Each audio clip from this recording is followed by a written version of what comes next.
Greetings everybody out there and wrestling fans alike. I am Ben Porter, here to review and talk about or just do the key points or whatever it is. It doesn't really matter. It's WrestleMania weekend. It's just all fun. We're all just having fun. And I'm going to talk about WrestleMania night number 2. Trying to be a little fresh dress for WrestleMania season, you know what I mean? This is the final video though in a series of 3 videos of WrestleMania weekend, and if you watch the other 2, thank you. This is the final one, and this is like the hypest, most exciting one to me because it's the final night. We finally get to see the end of it all. It's gonna be great. But anyway, we open up the night hard with match number 1 after the narration by Kevin Hart, of course, which he did a wonderful job, spectacular. Props to him. And here we go. We have Brock Lesnar versus Omos, and Omos comes out the gate with a complete domination of Brock Lesnar. He just tosses him like a baby, which you never see anybody do. It's a sight of nature to behold, to just see that, because you don't see people that much bigger than Brock Lesnar every day. And when you see that happen, it's crazier than everybody thought. People were talking trash, some people at the beginning when this match got announced, but I see now why it was done. It was perfectly planned, executed wonderfully. Omos was just dominated. He was hitting liver shots. It looked like he was just smashing Brock Lesnar. And then once Brock got his win though, he got those Germans. He fired off like 3 quick, hard Germans onto Omos. And Omos this is the performance of Omos' life here. Like, this is a lifetime performance. This was wonderful. It was like as if we had Giant Gonzalez versus Undertaker, but in a modern, more realistic, actually real way. That's what it reminded me of. It was great, good stuff. Big men slapping meat. Sorry, I had to say it, but that's what it was. And then the final result ends up being Brock Lesnar hitting a tremendous giant F5 in the whole entire arena. Everybody was levitating during that F5. And then that giant F5, boom, throws Omos for a loop. 1, 2, 3, he's out. Bam. But Omos actually still showed that he was going to get up because he was still standing afterward on the outside looking at Brock Lesnar like, it's not over yet. So that might not be the end of it, but God, congratulations. You guys made it look easy and made it look wonderful and just perfection. I didn't notice any flaws in that entire thing. And for Omos, being so green, that was great. I think he finally got that transitional WrestleMania moment that he needed to be a breakout star. Building new stars and still maintaining the old stars' integrity is crucial, and that's what they're doing. Great stuff. On to match number 2, which was Natalya and Shotzi taking on Raquel and Liv Morgan, taking on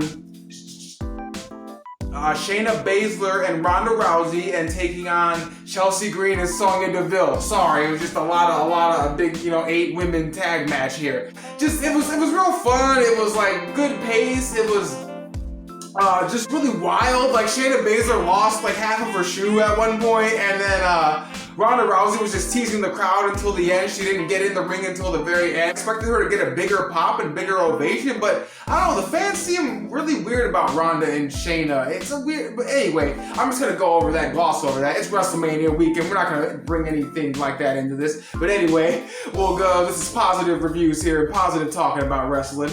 Liv Morgan doing crazy dives, and Liv Morgan was just going ham. I loved her in this match because she was just selling everything, and she just puts her emotion, her little vibe to it all, and just makes it all extra little special. And Raquel is also the big star of this match too. And then Chelsea Green was playing her Karen heel role very good. The way she got scared and jumped off the top rope, it was kind of cool. It was something different, And I liked it. I thought it was a really good, solid match. And then it actually, it does make sense, I guess, to have the 2 badass women that would win be Shayna Baszler and Ronda Rousey.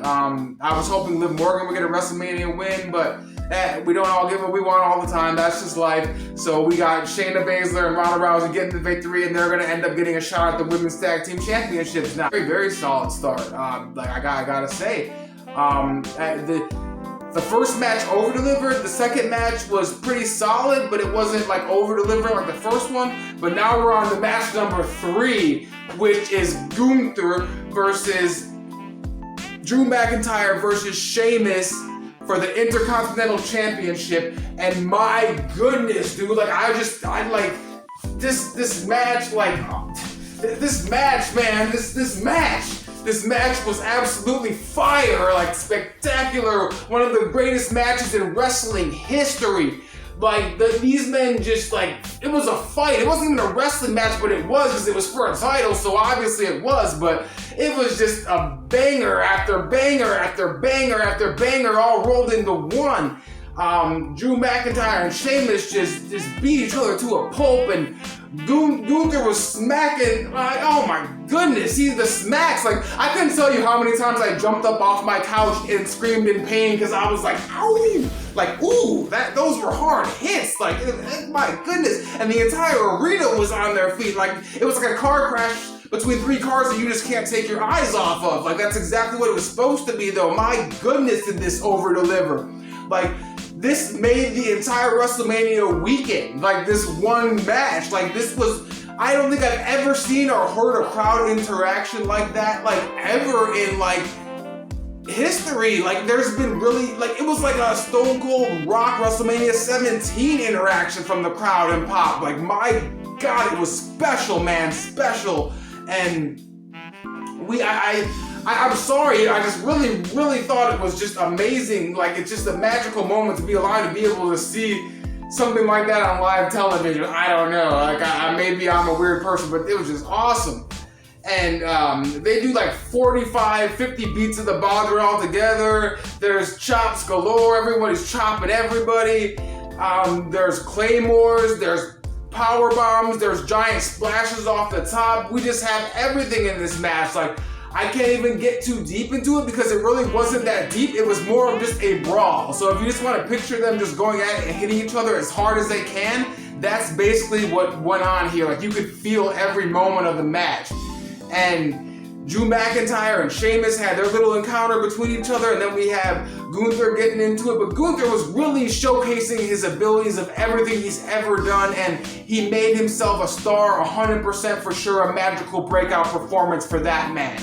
Gotta give it to him. Like, they really built him in this match. Like, they built him, I think, better than anybody's ever been built in history. If they just play this right, like, this man is a household name now, for sure. And I just can't even believe how good of a match it was. Like, I can't believe it. Like, I'm in such bewilderment of how great and how good of a match this was and how it made me feel like just wrestling is alive and it's going to the future, baby. Like, it's not going anywhere. All right.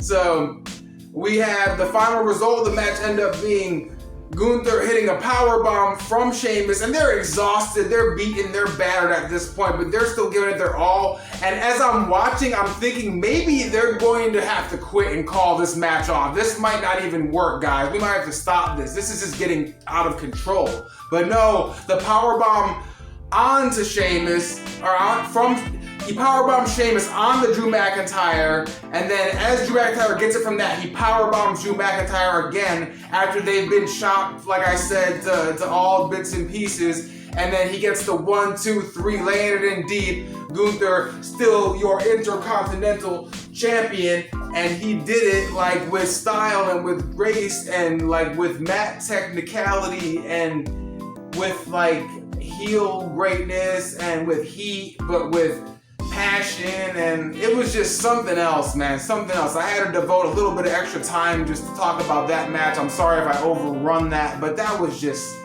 something special. WrestleMania, baby. So the next match, which is Asuka taking on Bianca Belair for the Raw Women's Championship, and I'm looking forward to this one, the EST. I'm looking forward to this, and Asuka at her best, back in her almost Goldberg-esque mode, if you want to call it that. I don't know, that's what I'm calling it. I'm not comparing or anything, or saying anybody's less or more than, just saying that. Bianca Belair came out the box with her athleticism and her strength, and then Asuka was using her counters and her reversals and so much good wrestling here to try to counteract that. And Asuka was showcasing her strength and her, like, she was kicking the crap out of Bianca. Bianca hit a crazy superplex from the top rope, from the outside to the inside of the ring with her strength. And it almost seemed as if Bianca was having a really, really tough time taking it to Asuka, and like, She was trying to show like she was the big dog, doing all the kick-ups and all the athletic things she was doing, but she seemed like she was a little afraid of Asuka. And, you know, when they were going back and forth, Asuka had her number multiple times. It was very close on multiple occasions, but Asuka ends up getting the Asuka lock a couple times too, where she had to get out and scramble under the rope. So very good there, making Asuka look strong, and Bianca looking super strong there, just really good. It's hard to do that sometimes. They did a good job of that, and Asuka just gets a crowd pop just from her looks. Like her looks with that face paint is just like a mystic, just terror look. It's great. I love it. And Asuka ends up getting the arm lock in when she counters the KOD towards the end there, and that Asuka lock gets a deep pop from the crowd. I mean, that crowd really wanted Asuka to take home that championship, but Bianca counters into a crazy deadlift power KOD, and she gets the 1, 2, 3. I thought Asuka might kick out, but no, Bianca, the EST, gets the 1, 2, 3. Still your Raw Women's Champion for an entire year, I think, at least now. Congratulations to her on that, because she's got like 3 big, huge WrestleMania victories under her belt now. So congratulations to her on that victory. Another showing of The Miz and Snoop Dogg, and this time, The Miz complains that Snoop Dogg shouldn't have done that to him with Pat McAfee the night before on last night, but apparently Snoop Dogg says his bad because he's done it again. And who is it this time? It's surprisingly, here comes the money, Shane McMahon. And like, I didn't even expect that at all. It was kind of like misplaced, it seemed like to me, because I was like, wow, that's kind of unusual after what happened at the Rumble last year and stuff. But I was like, okay, you know, I'll give it to him. The crowd's into it. They're giving it to him. Like, well, let's do it. Let's see where it goes. And then they're having an impromptu match. And then they start. Shane comes out the box with his fists of fury, as always, you know. And he ends up going to do the under the legs, and then the jumping, the leapfrog over, and then he's getting ready to do the jumping elbow, but before he can get to the elbow, he rolls his ankle, and I think he hurt his ankle. I hope he's okay. It looked like it might have been nasty and completely unplanned, and I just really hope he's okay, and I don't want to see that happen to him. Like, I don't know why that happened or what happened. I don't know if that was meant to happen, because WrestleMania has some crazy, realistic, real-life things happen. I don't know if that was like karma. Who the heck knows? I have no idea. Like, I'm just a fan watching, but it was one of the craziest moments of live television. I just gotta say that. WrestleMania, like, it's crazy. How could you not watch WrestleMania? But after that, Snoop Dogg actually ends up having an impromptu match. I don't know if this was planned or not, but Snoop just sold it and did a good job. Like, Snoop, too powerful looking, realistic, super good looking right hands, and he gets a Snoopy elbow with like a crip walk kind of vibe to it. It was awesome, dude. Like, it was just awesome, man. Like, and Snoop Dogg gets the victory 1, 2, 3 over The Miz, you know, and holds up his custom-made gold championship. Good for him. Good for him. I hope Shane's okay. Good for Snoop Dogg, though, to get a WrestleMania victory. That's pretty awesome for Cali and for him. So, you know, congratulations on that. That was fun. And on to the next thing that is not fun at all, guys. It is the Hell in a Cell match between Finn Balor and Edge. And these guys, man, these guys, this was serious business here. They came out of the box like just going at it. Now Finn Balor is completely demonic here. Like, he's not even a human at this point. He is a demon, full-fledged, and he's a Judgment Day demon, so he's like even more demonic than usual and more far gone. It seems like he's like a Walking Dead zombie, as Corey Graves coined it. And Finn Balor is giving everything he can to Edge. He's coming like a machine, like nothing's hurting him, until Edge throws a ladder at his face, and that completely it knocks him, it hits him like completely for a loop, and he's seeing stars at that point, and just it's gushing everywhere. I mean, it's out there on the mat, like you can see it on the mat, and they had to stop the match. I don't know if this was planned. That's the thing about WrestleMania. Sometimes I don't know if these things are planned or not, because they make it look so good, but either way, it was just good stuff because it just added to the element of the realistic horror of the match. And then in the middle of the match, they show the Russell Crowe thing, like, ad, and then it gets booed. I think the ad gets booed. Weird stuff going on here. But either way, this was a great match, and Edge was like, for Edge being the age he is, and for like being the veteran and how long he's done it, what are you, Edge? Are you a robot or are you a human? Because you just did such a great job in this match. It was like you weren't even human, like in a good way. Like, oh my God. Finn Balor jumps off of the top of the cell almost, basically, from the side into the table, and I thought that was going to be the end of the match, but no.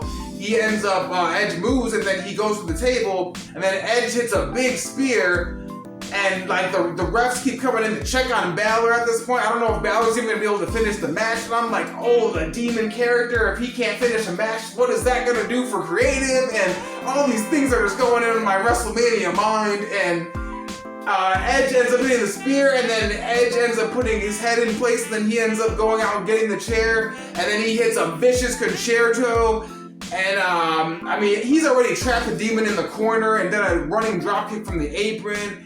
He's bashed him with chairs, he's kendo sticks, and the demon's still going, but after that concerto, and it was a rough looking concerto. I thought the one to Beth at Extreme Rules was rough, but this one was pretty rough as well. Might even have been rougher, and as he turns him, it just looks morbidly sick as he turns him over for the pin, and then he gets the 1, 2, 3.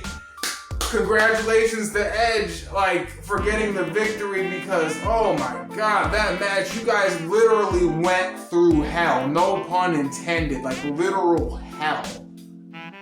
Congratulations to you guys. Finn Balor should come out a star no matter what. Edge cements himself, you know, and finishing up his career, which I believe he's doing in great fashion. Just, special moments. Without you guys, what kind of world would this be? Oh, man. Oh, it has just been a day. What a night. Oh, what a weekend. Oh, main event time. Main event time, guys. Alright. Main event of the night. Let's keep the energy up. Roman Reigns, the Tribal Chief, taking on the American Nightmare, The Dream. At the same time, Cody Rhodes for the undisputed WWE Universal Championship. And my goodness, was this a long, really good, outstanding match. Kudos to both men involved. Like, this is such polar opposites, but they're so similar going at it. Like, such a great vibe, and the crowd was so into it during that match. It was just like, it was spectacular. And we start the match with really good wrestling back and forth, and Roman's almost like, I got this. He's not really taking Cody very seriously, but Cody is dead serious in everything he's doing. He's staring dead in the face. He's not playing any games. Cody is really sticking to his game here. He knows what to do and how to keep things in his court and stay in the Tribal Chief's kind of head and be one step ahead of the Tribal Chief, even though the Tribal Chief thinks he's one step ahead and he's got it. Well, anyway, Solo Sikoa comes out with him, and Solo Sikoa ends up getting ejected from ringside to the chagrin of the Tribal Chief and the wise man, Paul Heyman, of course. And this gives Cody Rhodes a little bit of an edge there, and then he starts to kind of get the upper hand. And we have really good back and forth. We have a really good Cody cutter that almost gets a 3 count almost. Like, the crowd is just really into every moment here. This is just, this is WrestleMania, baby. Like, 39, let's go. Like, this night has been crazy. I really enjoyed night 1. I think maybe better than night 2, but night 2 has still got its perks, man. Like, this is the main event here. Like, it's not over yet. And Roman gets back in control. He hits a drop kick on the outside, and he hits a good old Uranagi or rock bottom, whatever you want to call it, and gets another near fall, and he's hitting Cody with everything. He hits a spear on Cody. I think it could end. That could be it, but no, Cody kicks out, and then we get the referee down. by an accidental kick from Cody Rhodes, and then who comes out? The Usos out of nowhere. Now Solo got ejected, but the Usos didn't, so I guess they could come out and they super kick Cody Rhodes and give him a 1D, or they just give him a 1D, and then after that, we think this is gonna be Roman's gonna win, and no, we end up having KO and Sami Zayn come out, and then they end up getting involved, and they help, and they give a stunner to Roman and a haluva kick, and then Cody crawls over for the hand on top, and is he gonna get the victory? No, he kicks out, and it was so close, but Roman kicks out, and we have everything going really on fire. Everything's on 15 here. It's way past 10. We're going 150% here, and what ends up happening is Cody ends up getting into his crazy mode where he hits his 3X, 3 times the crossroads. Right before that, he hits the Dream elbows, the Dusty elbows, and the whole crowd is loving it. California is 100% behind Cody and into it. Like, they don't want to go home without seeing a new champion. They want to be there for a new champion. Just like if you're on the DraftKings app, you probably check the box for Cody Rhodes to win. Roman ends up locking in the sleeper hold, the special sleeper hold that the Tribal Chief does, that he beat Goldberg with, and Cody ends up really getting out of it, and then ends up just pounding the Tribal Chief with right hands. But no, like, all the distractions and all the craziness and all the hecticness in the WrestleMania moments, and the Dusty on his side, and the Dream being alive, and the story having to be finished just isn't enough to succumb to it succumbs to the craziness of the Tribal Chief and the just pure, like, perfection and the Cool Hand Luke, like, strong overall rated 100ness that Roman Reigns is. And Roman Reigns hits a tremendous spear after, of course, interference from Solo Sikoa again with a Samoan spike out of nowhere. And then he gets the 1-2-3 victory over Cody Rhodes. And we have the reigning, defending, retaining Universal Undisputed Champion, Roman Reigns. I feel so bad for Cody. Like, even if he wins the title soon, I still feel bad, because this was your WrestleMania moment, man. Like, and it went 100% your way. Like, you still gotta be happy at the end of the day with the performance and everything that came out of the night, but for you not to go home and raise that belt with Sami Zayn and KO raising their belts, like, something just felt off, man. And like, I bow to you, Cody Rhodes. I bow to the Tribal Chief as well. Like, you did a great job too, Roman. Like, nothing against Roman. I mean, it's almost like it was just a certain call that somebody made that on the fly or something, or I don't know. I wasn't super happy with it, but it happened. I'm still happy. It's WrestleMania weekend. It's been a long one. I'm super tired. It's late. I gotta get to bed and get back to regular life, or get back to life, whatever. I don't know. I'm really tired. Ben Porter, I love What Wrestling. I'm out. Please like and subscribe if you don't fall asleep first, or if you're not asleep already and this is just playing in the background. Ben Porter out.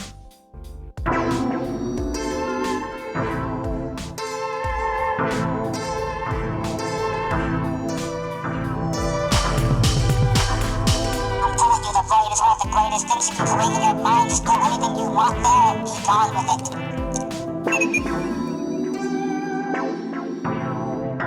No matter what, gotta keep going, no matter hush. River is flowing, hold on to much. All that devotion, switch up the focus.